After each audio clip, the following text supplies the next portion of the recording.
Hello, everybody. I hope you're all doing well and staying safe.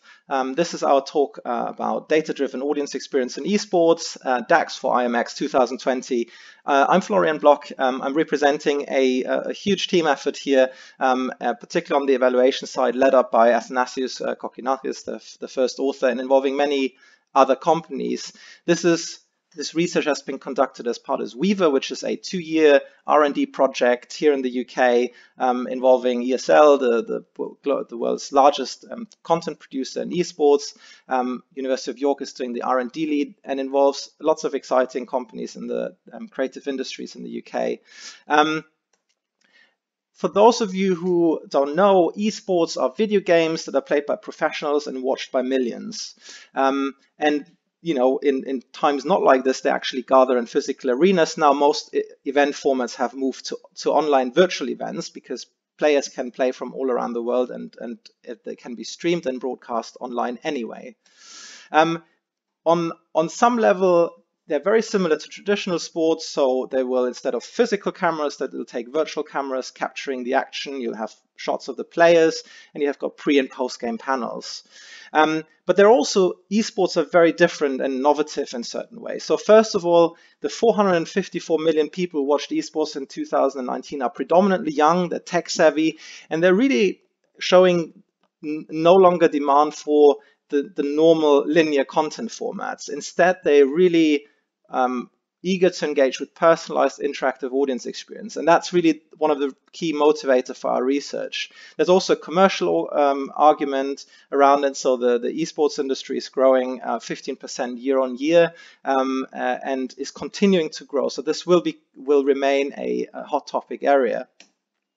And what's exciting and different to traditional sports as well is that in esports, since it's natively digital and takes place in the virtual realm, esports provide high fidelity data and virtual assets that are often publicly available. So this again creates entirely new opportunities that are currently impossible in traditional sports. So specifically, we're working on Dota 2. It's a very popular esports featuring very high prize pools, and also Dota have persisted now for almost a decade and consistently attracted large viewership numbers. It features complex gameplay, as you see in this clip. So there's a lot going on that doesn't meet the eye and that data-driven experiences can bring out quite nicely. And the data associated with Dota is openly available both in live and historic formats. So that again creates a very fertile environment for innovation and research.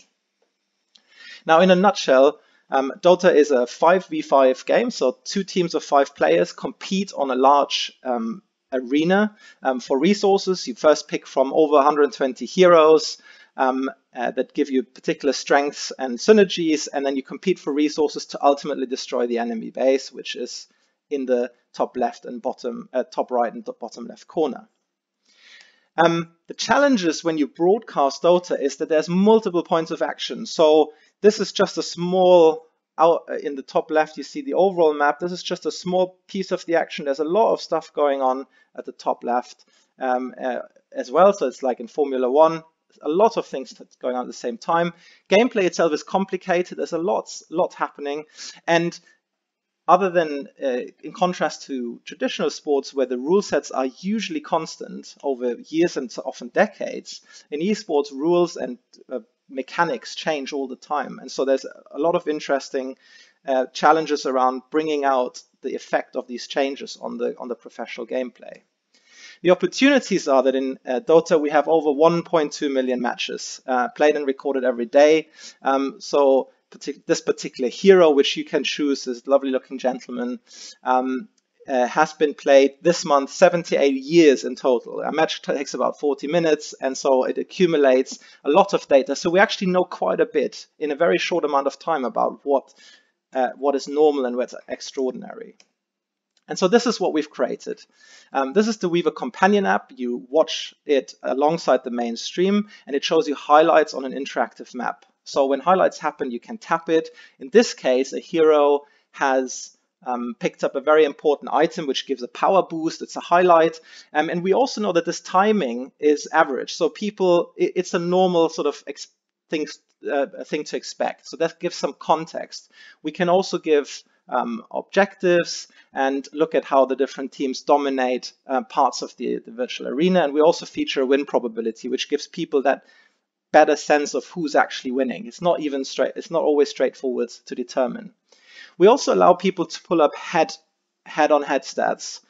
So we can people can look at different performances, aspects of performance, follow those over time. And importantly, if you don't know what 11,000 net worth means at 14 minutes, we can switch and it tells you it's in the 98th percentile, so it's very high. And then you switch through, and without having to really know about the different heroes and how they perform, our historic engine gives you this information to let you interpret their performance at a glance. So in principle, that is the app.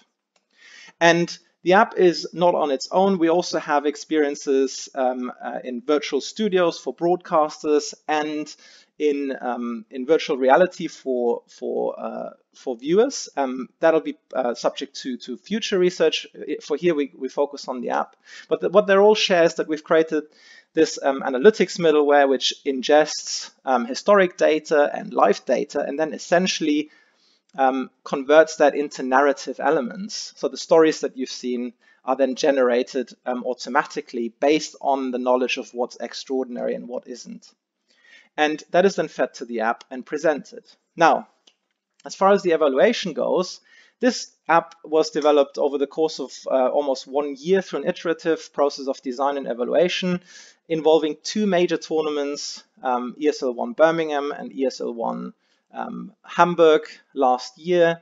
So we collected both qualitative and quantitative data. So we conducted on-site interviews with people using the app at the live event. And we collected also remote telemetry of how people use the app. And really, the purpose behind the evaluation is we wanted to know how interactivity and the ability to go down your own path, how that entwines with the viewing behaviors that people have during these sorts of events and what the effect is on their experience.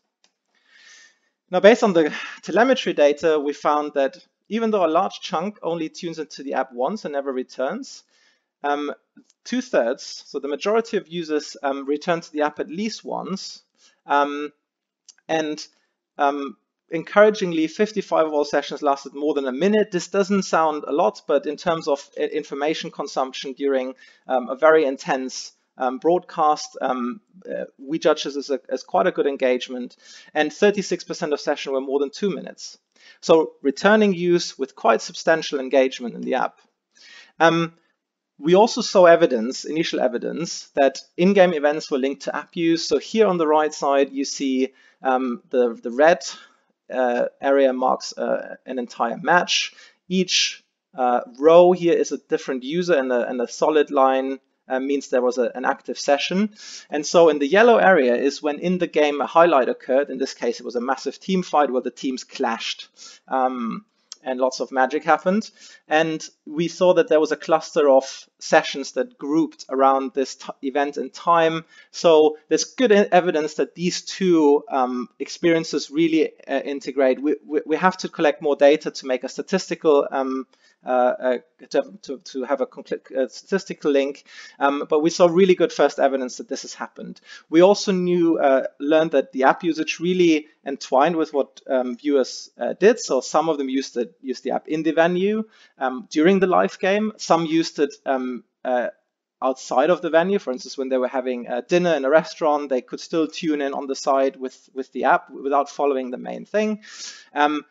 Often people had hypotheses about the player's performance, and the app either reinforced or challenged that. In either case, it created a social link and a discussion in the context of the groups that people often visit these events in. Reception was very positive, and many additional features were requested, which again sort of gives qualitative evidence towards this appetite of people to interact with this.